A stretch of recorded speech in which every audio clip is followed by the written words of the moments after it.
WWE have tried to sign a former AEW World Champion, and we have backstage details on why the undisputed AEW World title match was moved to tonight. But first, Tony Schiavone has discussed reported AEW backstage issues. In recent weeks, multiple reports have been published with there said to be unhappiness in the All Elite camp, whether it be fallings out with colleagues, lack of communication with management, or problems with booking. This week, Tony Schiavone, who was recently promoted to senior producer and special advisor to talent, would speak on his What Happened When podcast, where he commented on the backstage mood in AEW, and whilst there are some challenges, things aren't as bad as some make out. And he would say, "I enjoy my job, enjoy my new responsibilities with the company. They are challenging, but those are challenges that I readily accepted when I took the job. I'm seeing a whole new part of wrestling and wrestlers that I didn't see before. There are some challenges, as you know, and of course the internet is going crazy about this or that. I'm not going to get into it because I'm not going to say this right now. Things are not as bad as bullshit people on the internet would say, not even close to it. We've got some things in place now that I think are going to make us better than ever."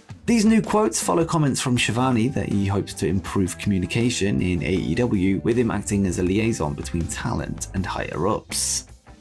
And next, Tony Khan has commented on CM Punk's recent unplanned call-out of Hangman Page. Last week on Dynamite, before his segment with Jon Moxley to open the show, CM Punk would call out Hangman Page for a rematch from Double or Nothing, knowing that he wasn't scheduled to appear, before calling him a coward on air. Reports would then emerge that this part of the promo wasn't planned, with Punk being unhappy with Hangman for some previous remarks. Today, ahead of tonight's undisputed AEW World title match on Dynamite, AEW President Tony Khan would be asked for an update on the situation, with him playing it off as unresolved anger from the pay-per-view, and he would say, "It's unresolved anger, I think, from the world title match at Double or Nothing, and we had not really tied up all those issues. CM Punk made one appearance to wrestle after Double or Nothing, and it was immediately after that he got injured and was forced to step away. There was clearly some stuff that never got resolved at Double or Nothing." Then immediately jumped into somebody who has challenged him in not a type of match we've ever had in AEW before. We've had interim championships established, but we've never had an interim world champion or an undisputed world championship match like this.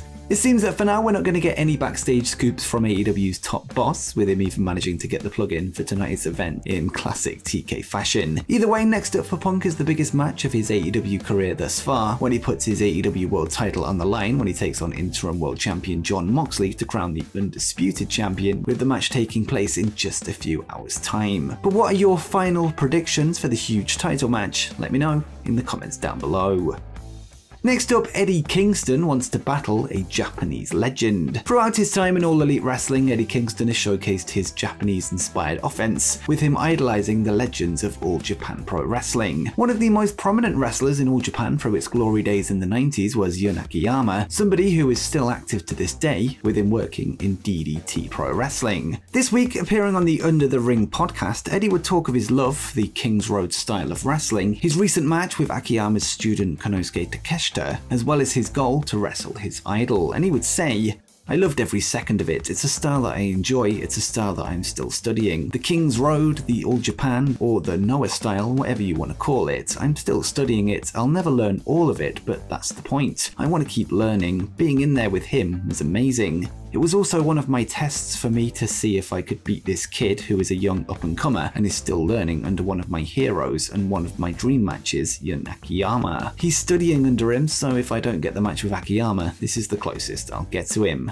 Kingston would then say that he wants to face Akiyama in Eddie's backyard of New York at AEW Grand Slam, and would add, "That's where I want Akiyama, put that out there. In a dream world, in a dream scenario, it's me and Akiyama opening that show." When Tony Khan sees this, he's gonna go, why are you doing this to me? With Grand Slam set for September 21st from the Arthur Ashe Stadium in Queens, New York, it would be the perfect place for this match to happen were it to get booked. Akiyama himself has expressed an interest in working with Kingston in the past, and with AEW having close ties to DDT through the recent excursion of Konosuke Takeshita, it's certainly not far-fetched to think that the match could actually happen. Next up, New Japan Pro Wrestling have revealed the design for a brand new belt. In late July, New Japan and its sister promotion Stardom would announce the creation of the IWGP Women's Championship, with the first champion set to be crowned at a crossover event on November 20th. The show will see the final of a tournament, with matches from Stardom and New Japan filling out the rest of the card. Earlier today, Tokyo Sports would reveal the design for the new IWGP Women's Championship, with it being influenced by the second IWGP Heavyweight Championship, a design that was used by New Japan between the years of 1997 and 2005. The new belt will be fought for by both Stardom and international talent, with at least one major international talent set to take part, although the names have yet to be revealed. But who do you think could be the international talent, and who walks away with the belt? Let me know in the comments down below. Next up, could another former NXT star be returning to WWE? Over recent weeks, many names have made recent returns to WWE, many of which were stars in Triple H's NXT before being released by Vince McMahon's regime. This week, speaking on the We're Live Pal podcast, Andrew Zarian would discuss former NXT North American champion Bronson Reed, somebody who was once set for a main roster call-up shortly before his August 2021 release. According to Zarian, the now Jonah's recent performance in New Japan's G1 Climax impressed people within WWE, with him noting, "I've heard one name over the last few weeks and that's Jonah. Great G1 Climax. I talked to a friend over there casually in Connecticut. He's a name." Bronson Reed got the end of the stick with his positioning. He's very good. He has the size. He had this awesome entrance with the background. I don't know him at all personally. I don't know if anything behind the scenes that happened, anything beyond that, but I can tell you that are people very interested in him because of his talent, his performance in the G1. He's a name that people are interested in. I don't know what his deal is, but he has come up as a name that I've heard.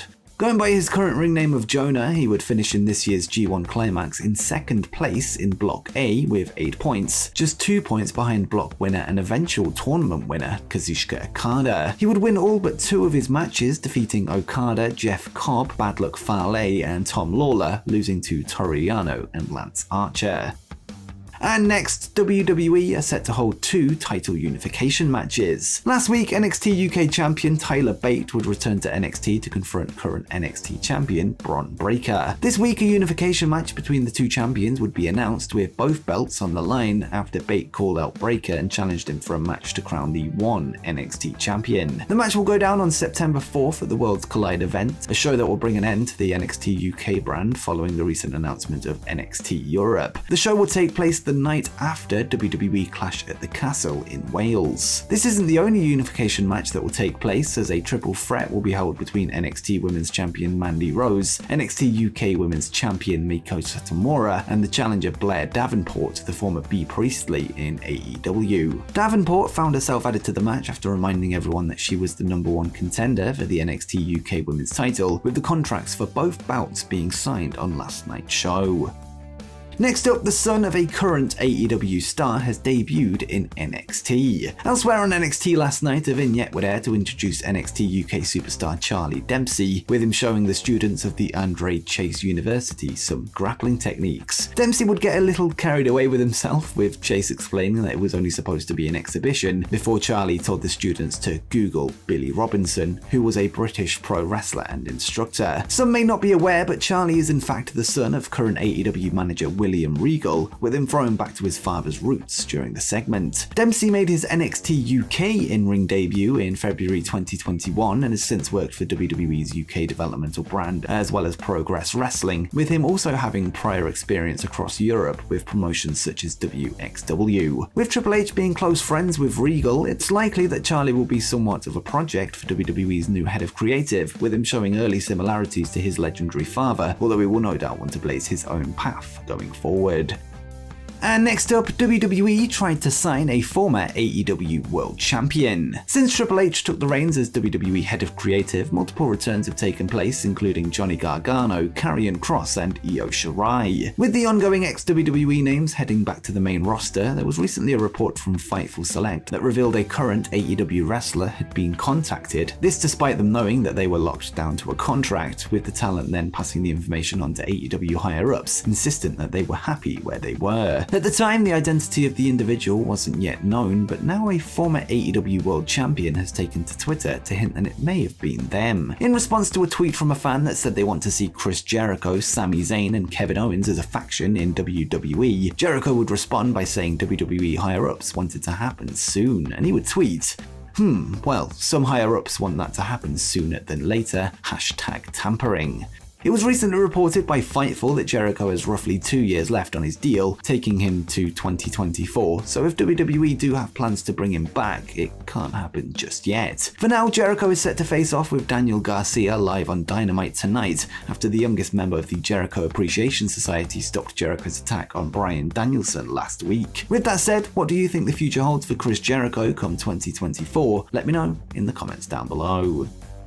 And finally, we have backstage news on why the undisputed AEW World Championship match was moved to tonight. Tonight, the undisputed AEW World title will be on the line, with the match between CM Punk and Jon Moxley originally being planned for the upcoming AEW All Out pay-per-view on September 4th, although it was moved on last Wednesday's episode of Dynamite. This led to many wondering why the match was moved to free television, with some assuming that it would end in an indecisive finish, or maybe even lead to the return of a certain MJF, setting up the pay-per-view main event. In a fresh report from Fightful Select, AEW sources have indicated that it was in fact Jon Moxley's idea and pitch to move the match, with Tony Khan agreeing to go with it. The same source added that eventually CM Punk agreed to it, and it's also unclear if it was connected to any of the reported issues with Punk last week. Will Washington of Fightful did note several days before the change that there was a plan in place to boost ticket sales and add some buzz to tonight's Cleveland show, so this is another potential reason. Fightful would conclude that they have no information on creative plans for tonight's main event, an indication that it's being kept close to the chest, although it was noted that this was not the original plan and that multiple plans for AEW All Out have changed. And as a final note concerning the reported backstage issues in AEW, there is said to be a talent meeting today to address some of the rumors of unrest, contract inquiries, and personal issues, as well as those things being leaked, with more details expected to be, well, leaked after the fact. So be sure to subscribe to the channel with notifications turned on so you don't miss any of that, as well as tomorrow's breakdown of what happened tonight on AEW Dynamite. And before you go, make sure you check out the 12 most obscure WWE appearances from AEW wrestlers.